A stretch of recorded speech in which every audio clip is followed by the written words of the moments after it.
Alright guys, so got another pre-order in. Obviously this is Amazing Spider-Man Renew Your Vows 2-pack. And, you know, I ordered this back in June when they were dropping all the pre-orders for second half of the year. And I think I ordered everything. Now, since then I have gone back and canceled about 80% of all my pre-orders. Just because, honestly, I'm just not happy with Marvel Legends. But I'm a huge Spider-Man geek. And I did keep most of the things that had to do with Spider-Man, and this was one of them. So, you know, here we are. We're going to take a look at it and see. I have heard horror stories and seen videos of people getting bad product in this plastic-free packaging thing. This is only the second plastic-free packaging Marvel Legends that I've gotten. The first one was the Amazing Fantasy Spider-Man, and that thing was honestly perfect. And on top of that, I think it was just a fantastic Spider-Man figure. So, we're going to take this thing right here, and we're going to crack it open, and hope, we're going to hope that what is inside here not only is in good condition, but is actually what is supposed to be inside here. So, let's crack it open and see what we've got. Alright guys, so we got them out of the package, and I am pleasantly surprised there were no major issues here as far as like bent up legs or pieces that came off, heads that popped off, anything like that.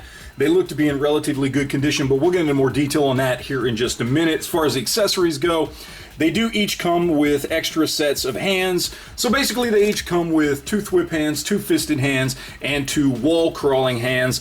And then they each come with a unmasked head. So we've got this one, which is reused from the last Mary Jane figure we've got.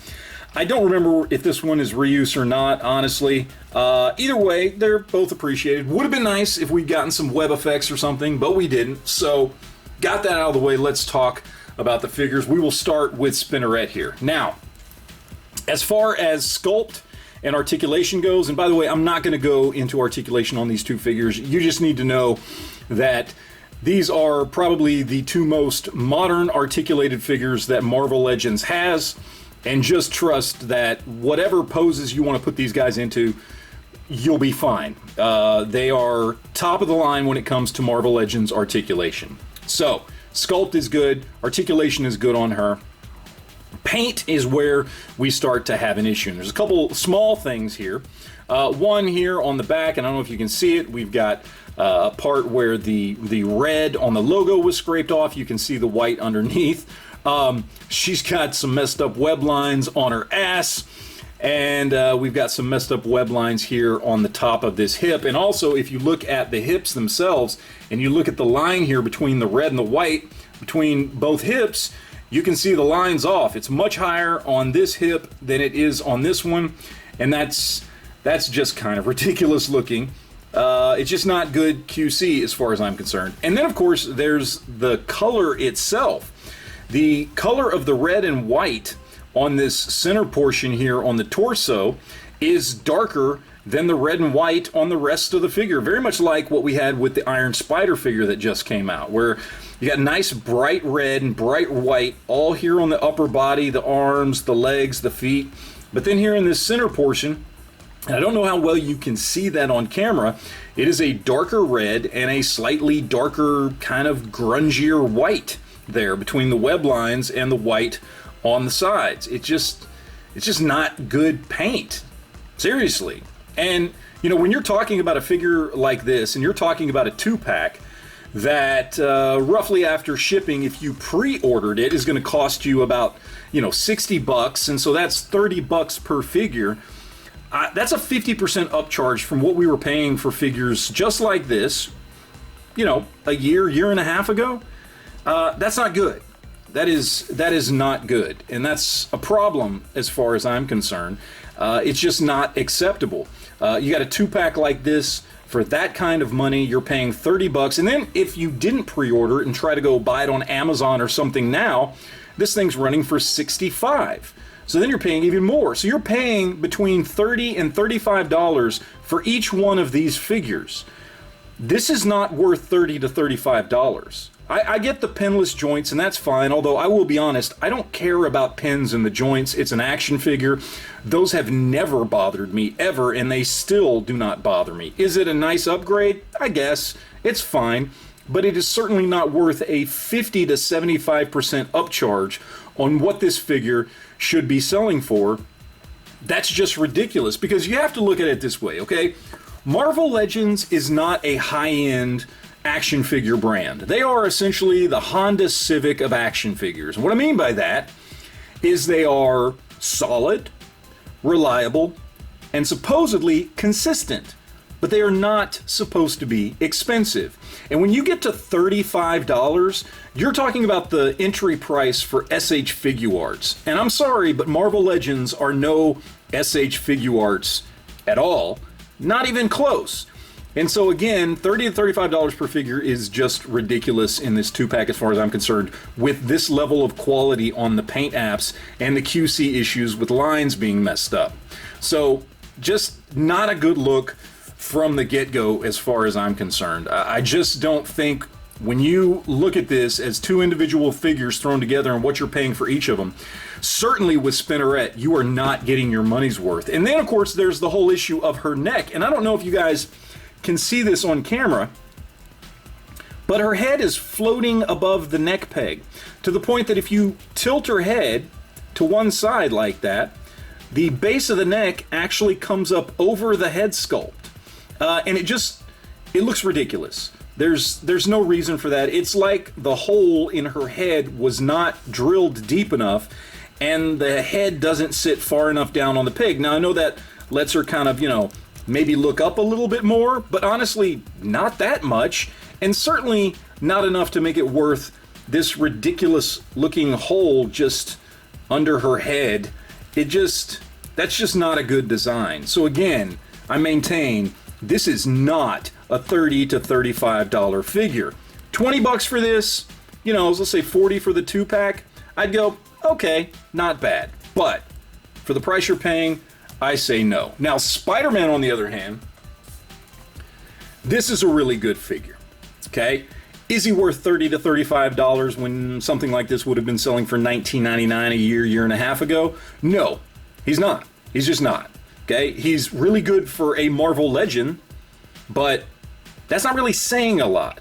So yeah, if you want a really good Marvel Legend Spider-Man, this thing's great. Paint apps on him are perfect. I saw absolutely no issues on this guy whatsoever. The blues look perfect, the reds look perfect, the web lines are painted crisply and perfectly. I love the head sculpt here. It reminds me very much of the old Eric Larson, early 90s Spider-Man that I used to read, which I'm a huge fan of that look for Spider-Man. I think this is without a doubt a fantastic Spider-Man figure, but it is not worth $30 to $35, okay? It's just not. But the problem with that is, let's say you, like many other people out there, bought this 2-pack because you really only want Spider-Man. Well, honestly, you didn't really have much of a choice, because if you want to go on the aftermarket and try to pick up this Spider-Man without Spiderette out of the 2-pack, not only are you going to be paying more than 30 to 35 bucks for him, you're going to be paying between $40 and $50 for him right now, and that may or may not include shipping if you go to places like eBay and Mercari and other places where people are buying the 2-packs and breaking them up. You're going to be paying even more. So at that point, it's like, well, I might as well just get the 2-pack, even though I'm kind of being overcharged for both. So I leave that up to you as far as what you value this at. But before we get too much into that, let's go ahead and do some comparisons here and see how these two stack up to some other figures. All right, so first up we have Pizza Spidey. And yes, I know Pizza Spidey is an older, antiquated body, but of course for a very long time he was kind of the go-to for a Spider-Man figure. And I do think they all look really great together, but I will say I think the Pizza Spidey, just as far as the overall look and sculpt of the figure, not the articulation, is a better representation of Spider-Man, and honestly to me looks a little bit better standing next to Spiderette. Alright, so now we've got the Ben Reilly Spider-Man from the retro card wave, and basically these are the same figure between Ben Reilly and this new Renew Your Vows Spider-Man. There are some differences, namely pinned versus non-pinned joints. That is a thing. Other than that, they are essentially the same in sculpt and in articulation. I will say the Renew Your Vows Spider-Man, I think, has a better blue and red, and also I like the head better on that one than I do on the Ben Reilly, but looks good either way. Alright, and just because he's my favorite Spider-Man figure, and yes, I know some of you will laugh, when comparing him to modern figures, he just doesn't have the build and the scale that we're used to seeing, especially if you look at this Spider-Man standing next to Spinnerette / Mary Jane. He almost looks like a kid compared to her. I get it, but I just really love this Spider-Man figure. And I can't even remember if this is Spider-Man Classics or just early Marvel Legends. I don't remember for sure. But either way, despite all that, he's still my favorite, and I think these two stack up really well against him. And for some Spider-Man villains here, really quickly, right there in the middle, we've got my personal favorite Spider-Man villain, which is Hobgoblin, and I love this version of him, even though he's old and just very antiquated when it comes to articulation. He just looks so cool and sick and twisted and evil and just demonic. I think he's the perfect Hobgoblin. Of course, there at the back, we've got the Build-A-Figure Kingpin and the brand new Retro Series Rhino.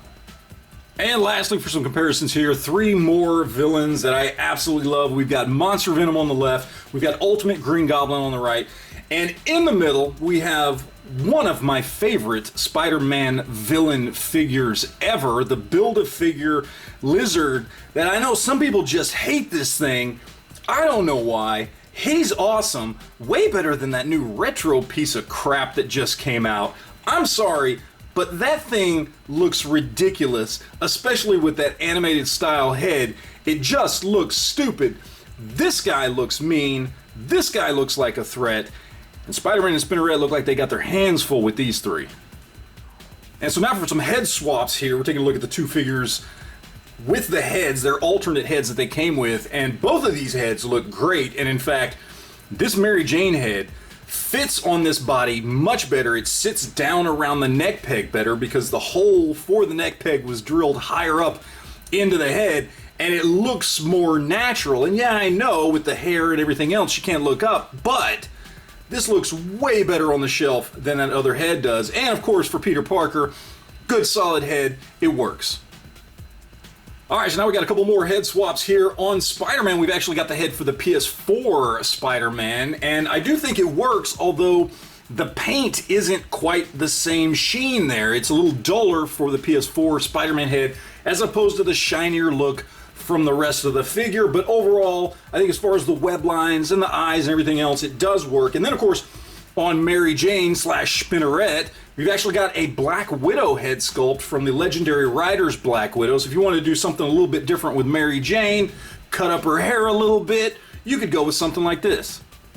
Alright, now so we've got the Ben Reilly Spider-Man head on, and I think this works perfectly. I'm not as big of a fan of this. I don't like the tighter knit web lines or the smaller eyes, so I do think the other head looks better. The other head looks a little bit more like the kind of, I don't know, Eric Larson style Spider-Man that I grew up with, but I think this would work if you prefer this particular head sculpt. And then, of course, on Spinnerette, we've got Spider-Woman here. I think it's Spider-Woman. I can't remember what figure this is from. Is it Spider-Woman? Whatever it is, it's one of the Spider-Verse characters, the Spider-Woman with the sunglasses and the black and red suit. And so if you wanted to pretend this particular version of Spinnerette was somebody else altogether, you could certainly make this work. Alright, and now if you want kind of an older, more grizzled Peter Parker, we've got the spare head from the Spider-Man Captain Universe figure that came out several years ago. It's kind of been a mainstay if you are a kit basher, head swapper, customizer, whatever. It is a great head, and it does look really good on this figure. And then, of course, we've got the Mockingbird head from the Onslaught wave, which, you know, if you wanted to, you could kind of say that maybe, just maybe, Gwen Stacy came back from the dead and she is actually Spinnerette. Either way, I think both of these work. Alright, so this is normally the part in the video where I would talk about price, but I covered that already earlier on in the video and made myself pretty clear on what I think of the price here versus the value of what you're getting. So, taking price off the table, are these good figures? Well, when it comes to articulation, yes. When it comes to sculpt, hell yes. When it comes to paint, well, you're halfway there because Spider-Man is great. Sculpt, articulation, paint apps are on point. It's a fantastic figure. When it comes to Spinneret, well, sculpt is there, articulation's there, paint sucks, in addition to the weird neck peg. So, it's kind of a wash there. I don't really know. Now, I understand if you, like me, are a diehard Spider-Man geek. I get it. You're probably going to find a way to go get this anyway, no matter what. My recommendation, probably if you're buying right now, go ahead and get the 2-pack, because right now, finding just the Spider-Man figure by himself on the aftermarket, you're going to be paying $40 to $50 just for him, so you might as well pay the $60 to $65 for both figures, and at least you can kind of then lie to yourself that you're getting some kind of deal, even though we all know you're really not, but it's still less than you would pay otherwise, and you can still find him at Target, and you can find him on Amazon, and this 2-pack is out there. So save yourself a little bit of money and buy them both. If, however, you are not a die-hard Spider-Man geek and we're just kind of looking for a cool Spider-Man figure, honestly, the Amazing Fantasy Spider-Man is a way better Spider-Man figure, in my opinion. Not that this one isn't great, that one's just better, and you can still pick him up for $27 or $28, and he's still available pretty much everywhere right now. So in that case, I would say avoid this and get that one. But in the end, it's up to you. Either way, hopefully this video helped you. I appreciate you guys watching as always, and we will talk to you guys later.